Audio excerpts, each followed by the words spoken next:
ఈ మధ్య కాలంలో చాలా మంది జంక్ ఫుడ్ వంటి వాటికి అలవాటు పడి ఆరోగ్యాన్ని పాడు చేసుకుంటున్నారు. అయితే వాటన్నింటినీ పక్కన పెట్టి సమ్మర్లో ప్రతిరోజు ఈ జొన్న గంజి తాగితే ఆరోగ్యానికి చాలా మంచిదట. దీనివలన బోలెడు బెనిఫిట్స్ ఉన్నాయని చెబుతున్నారు ఆరోగ్య నిపుణులు.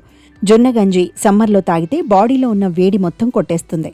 కాబట్టి మీరు అస్సలు ఆలస్యం చేయకుండా ఇక్కడ రాసిన రెసిపీని చూసి మీరు మీ ఇంట్లో కూడా తయారు చేసుకొని తాగండి.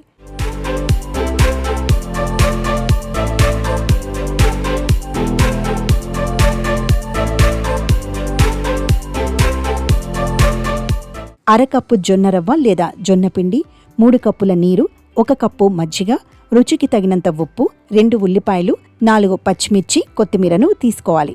జొన్న గంజి తయారీ విధానం: ముందుగా జొన్న పిండిని తీసుకొని ఒకసారి కడిగి పెట్టుకోవాలి. ఆ తర్వాత ఒక పాత్రలో నీటిని బాగా మరిగించి దానిలో జొన్న రవ్వను వేసి మిక్స్ అయ్యేలా కలుపుకోవాలి. మీడియం మంటపై పెట్టి ఉండలు లేకుండా వాటిని బాగా కలుపుతూ ఉడికించండి. ఆ తర్వాత గంజి ఉండలుగా కాకుండా దానిని పల్చగా ఉండేలా చూసుకోవాలి.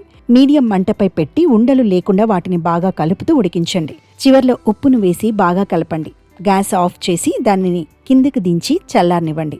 బాగా చల్లారిన తర్వాత దానిలో గంజి కలిపి ఇంకా ఉల్లిపాయ ముక్కలు, కట్ చేసిన పచ్చిమిర్చి, కొత్తిమీరను వేసి కలుపుకోవాలి. అంతే, వేడివేడి జొన్న గంజి రెడీ. దీనిని సమ్మర్లో తాగితే బాడీలో ఉన్న వేడి మొత్తం కొట్టేస్తుంది. కాబట్టి మీరు అస్సలు ఆలస్యం చేయకుండా దీన్ని మీ ఇంట్లో చేసుకుని తాగండి. ఆ మాటకొస్తే అసలు జొన్నల్లో సహజంగా కొవ్వు క్యాలరీలు తక్కువగా ఉంటాయి. అందువల్ల దీన్ని మితంగా తీసుకుంటే బరువు తగ్గే ఆహార ప్రణాళికకు మంచి ఎంపిక. ఇందులో పీచు పదార్థం పుష్కలంగా ఉంటుంది. ఇది ఎక్కువసేపు కడుపు నిండిన అనుభూతిని కలిగిస్తుంది. ఆకలి కోరికలను తగ్గిస్తుంది. మొత్తం క్యాలరీల వినియోగాన్ని నియంత్రించడంలో సహాయపడుతుంది.